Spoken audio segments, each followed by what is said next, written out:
Tonight's episode is about we are not a last resort. So, Ray, what do you have? Well, if you're always getting guidance all the time, why do most people tend to ignore it? Isn't that the truth? You know, it's easy to do that. And the reason that is because when the guidance comes through, it's never loud. In the world that you live in, this world, it screams at you, okay, to get your attention. That's how you're going to know the difference between what's happening in this world versus guidance that you're receiving. It's calm. It's gentle. It whispers to you. So you really have to want to hear it. The guidance always has a shelf life. It always has your best interest in mind, and it's unbiased. It tells you the truth, which also may be why you don't listen to it. Do you always like to hear the truth? Your guides always tell you the truth. They don't worry about you being able to handle the truth or not. Of course you can. But you know what you need to do with that guidance when it comes through? Because you're not used to paying attention to it, okay? Because it's so noisy in this world. The distractions in this world are overwhelming. What you must do so you stop missing the guidance that's always helping you and coming through is get my journal, My Guided Journey. And in part 3, where you do your journal entries, your daily journal entries, spend 15 minutes a day reaccounting what came through the day. What was out of the ordinary and unusual? What caught your attention? What was so different that day, good or bad? Because you see, guidance doesn't think about what they convey to you as good or bad. It's just the truth. It's what is. And you have to write it down so you can begin to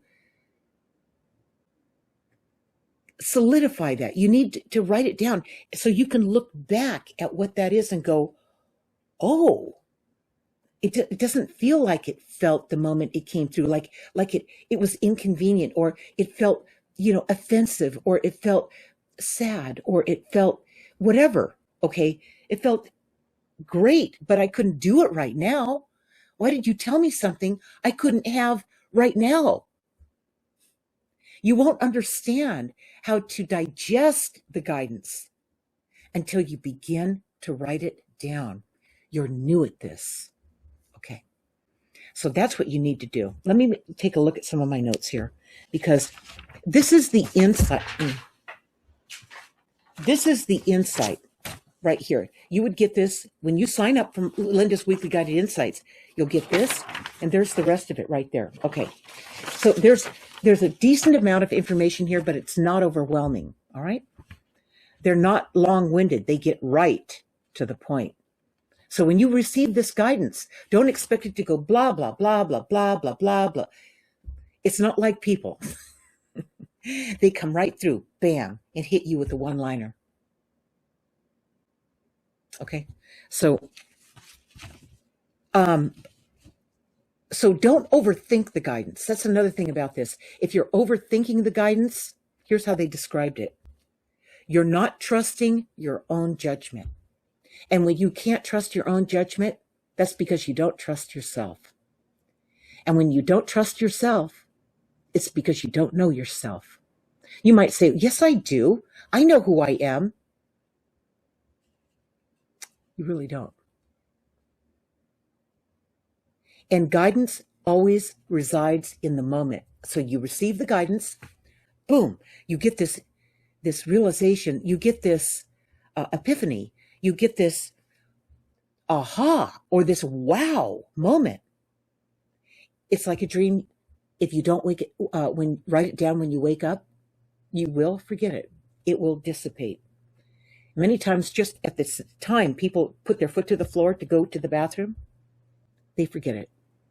So you have to, say it out loud. Say the guidance out loud 3 times. Say it out loud. You're driving your car. You can't sit there and write it down. Say it out loud. 1, 2, 3 times. Repeat it.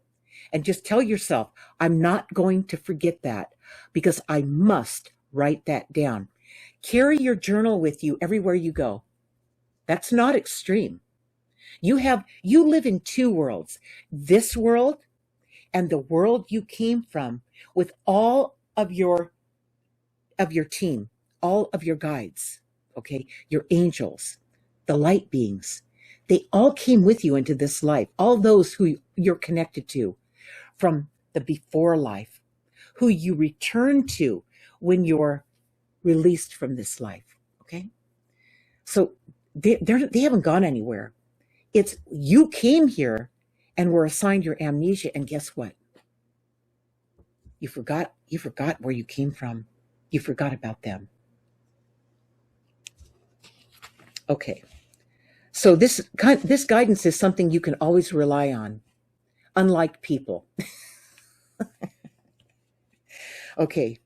So this life is not supposed to be hard. If you're not utilizing your guidance, if you're not connecting with your guidance and then writing it down and then reviewing what you wrote, then you're missing it. Okay? This is easy to do, you guys. You guys came in knowing how to do this. This is not new to you. Okay. So I want to talk about this one other thing. This is really interesting. And this is what I wrote about how it works. Ancient people used telepathy and dreams to receive this information, this guidance. This was their news feed. Okay, they didn't have technology and they didn't have radios and newspapers and the internet. Okay, this is how Native American Indians knew decades before their land was going to be invaded, that their way of life was coming to an end. They knew it decades before.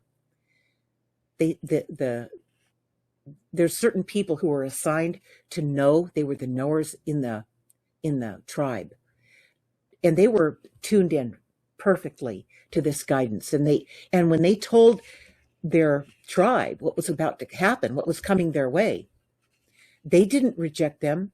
They didn't try to hang them or shoot them or whatever. They depended on it. Their survival depended on it. It's time to rebuild your relationship with your higher self and your spirit guides and angels. See, what your guides do, what your spirit guides do, and your angels and the light beings, they come through your higher self. Your higher self is like the guard at the gate to make sure who's coming through to communicate with you, to guide you, are for real, are of the highest quality. Your higher self. You really need to connect with this higher self that you are. Okay? It's not only critical to your survival, but a missing part of your essence that no one else can fulfill. These guides know you better than anybody, including yourself. You're missing so much by not having this connection, by not making them a first resort instead of a last resort. Okay? So think about this and get my journal. If you haven't read or listened to Guided, get this first, because you'll see how this has worked throughout my life. And then when you work with your journal, My Guided Journey, and you go to part 3 and you start doing journal entries 1 time a day for 15 minutes a day, you're going to start to see how this guidance really works in your life and how you never want to make this a last resort. You need to make it a first resort. You'll notice that. You'll see that when you review what you wrote in your journal day after day after day as it ties together like a storyboard. Okay? Yeah.